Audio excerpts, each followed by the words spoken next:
Amerika Serikat menyerang sebuah pangkalan kendali darat Iran di Bandar Abbas dan menghancurkan harapan utama rezim Teheran untuk memaksa Trump memberi konsesi melalui tekanan militer dan pemerasan diplomatik. Pada hari Kamis 28 Mei 2026, pesan tersebut keluar dari ranah negosiasi dan sampai ke wilayah selatan Iran, dekat salah satu wilayah paling sensitif bagi keamanan Amerika di Timur Tengah. Aksi tersebut mengenai sebuah struktur yang terkait dengan kendali drone Garda Revolusioner Islam. Setelah pasukan Amerika mengidentifikasi ancaman terhadap militer mereka dan terhadap pelayaran di wilayah tersebut. Trump terus mendapat tekanan karena rumor kesepakatan, upaya Iran untuk menjual kemenangan palsu, dan tuntutan terkait sanksi, uranium, serta pengendalian Selat Hormuz. Namun, jawabannya berbeda. Tidak ada keringanan yang mudah, tidak ada kesepakatan yang buruk. Rezim tidak dibiarkan bernapas sementara mereka mempersenjatai drone melawan Amerika Serikat. Mengapa Trump tidak mundur? Bagaimana serangan ini mengubah permainan? Saya akan segera memberitahumu semuanya. Jika kamu suka konten yang langsung ke intinya dan tanpa basa-basi seperti ini, pertimbangkan untuk berlangganan karena di sini ada video seperti ini setiap hari. Informasi terkuat datang dari Reuters. Militer Amerika Serikat menembak jatuh 4 drone serang Iran dan menghantam sebuah stasiun kendali darat di Bandar Abbas yang diduga sedang mempersiapkan peluncuran drone kelima. Tindakan tersebut digambarkan oleh seorang pejabat Amerika sebagai tindakan defensif dan tanpa batas yang ditujukan untuk melindungi pasukan Amerika Serikat dan pelayaran di dekat Selat Hormuz. Targetnya bukan sekadar simbol. Itu adalah bagian praktis dari mesin militer Iran yang digunakan untuk mengendalikan drone dan meningkatkan risiko terhadap kapal serta pasukan di wilayah tersebut. Bandar Abbas adalah kota pelabuhan yang sangat penting bagi rezim karena terletak di selatan Iran, di wilayah yang terkait dengan kehadiran Angkatan Laut Garda Revolusi. Dari sanalah Teheran mencoba menunjukkan kekuatan ketika merasa kehilangan ruang gerak dalam negosiasi. Serangan itu menunjukkan bahwa Washington tidak menunggu drone itu lepas landas untuk kemudian menyesali kerusakan yang terjadi. Gedung Putih bertindak lebih dulu, menyerang titik kendali dan mengambil kesempatan dari rezim untuk mengubah provokasi menjadi keuntungan. Teheran mencoba bereaksi dengan propaganda. Garda Revolusi menyatakan bahwa mereka menargetkan sebuah pangkalan yang digunakan oleh pasukan Amerika setelah serangan di dekat Bandar Abbas. Namun, reaksi Iran juga menegaskan besarnya tekanan yang mereka hadapi. Rezim tersebut ingin terlihat seolah-olah mereka mengendalikan situasi, namun mereka terpaksa mengakui bahwa serangan itu terjadi di wilayah mereka sendiri, dekat dengan area militer yang sensitif. Narasi kekuatan menjadi lemah ketika pusat komando drone menjadi sasaran, dan rezim tersebut buru-buru mencari alasan atas serangan yang mereka terima. Serangan itu terjadi pada saat yang sama ketika Teheran berusaha menyebarkan gagasan bahwa kesepakatan hampir tercapai. Ini adalah manuver yang sudah dikenal.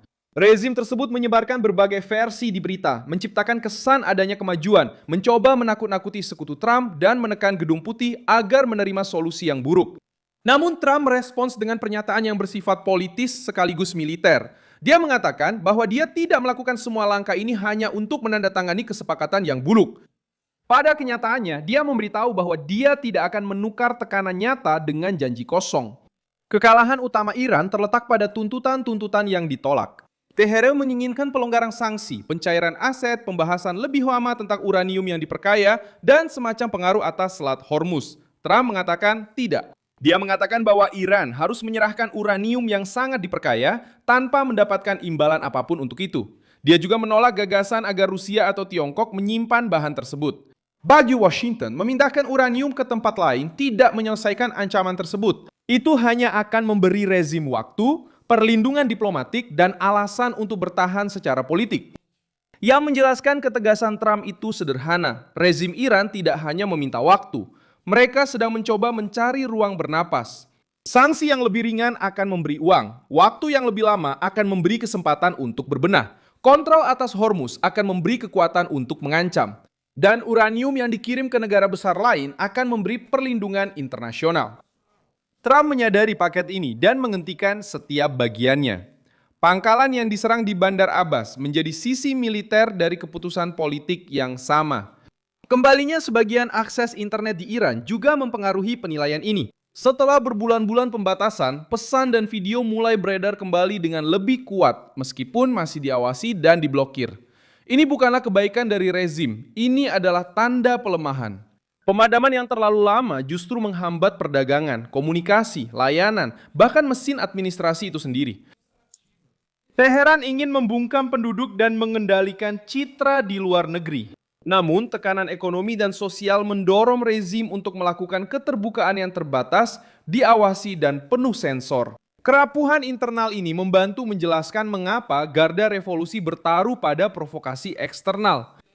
Ketika mata uang jatuh, ekonomi macet, dan rakyat mulai berkomunikasi lagi, rezim mencoba menciptakan ketakutan di luar untuk memaksakan keheningan di dalam negeri. Drone, ancaman laut, dan pidato melawan Amerika Serikat berfungsi sebagai pengalih perhatian. Namun, strategi ini menjadi berbahaya ketika pihak lawan bukanlah Biden atau Obama. Trump tidak memberikan hadiah kepada pihak yang melakukan agresi. Dia menyerang struktur yang digunakan untuk melakukan agresi. Oposisi Iran dan diaspora juga semakin memperburuk situasi. Komunitas di luar Iran terus mengecam penindasan, menuntut jatuhnya rezim, dan mengungkap keberadaan teroris serta pendukung Teheran di barat. Bagi Teheran, ini menjadi masalah karena narasi resmi tidak lagi terbatas di dalam perbatasan. Setiap video yang beredar, setiap laporan yang tersebar, dan setiap orang Iran yang berbicara dari luar, topeng rezim semakin kehilangan kekuatannya. Poin politik yang paling berat adalah bahwa Trump memotong harapan Iran di berbagai lapisan. Di bidang militer, dia mengizinkan respons terhadap target yang terkait dengan ancaman. Di bidang ekonomi, dia tetap memberlakukan sanksi. Di bidang nuklir, dia tidak menerima akal-akalan soal uranium. Di bidang maritim, dia tidak membiarkan Selat Hormuz dijadikan sandra. Di bidang diplomatik, dia tidak menganggap para mediator sebagai pihak penentu keputusan.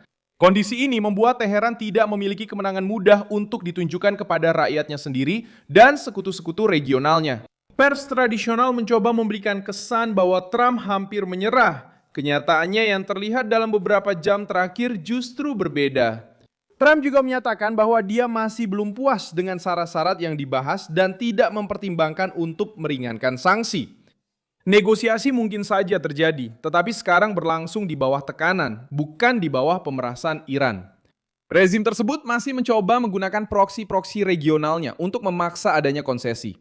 Hizbullah. Milisi dan sekutu Teheran tetap menjadi bagian dari permainan, karena Iran tidak hanya bertindak dengan tentaranya secara formal. Mereka beroperasi melalui jaringan dan ancaman yang tersebar. Karena itu, Trump juga menekan agar negara-negara Arab mendekat ke perjanjian Abraham dan mengurangi ruang bagi pengaruh Iran. Langkah selanjutnya tergantung pada reaksi Teheran.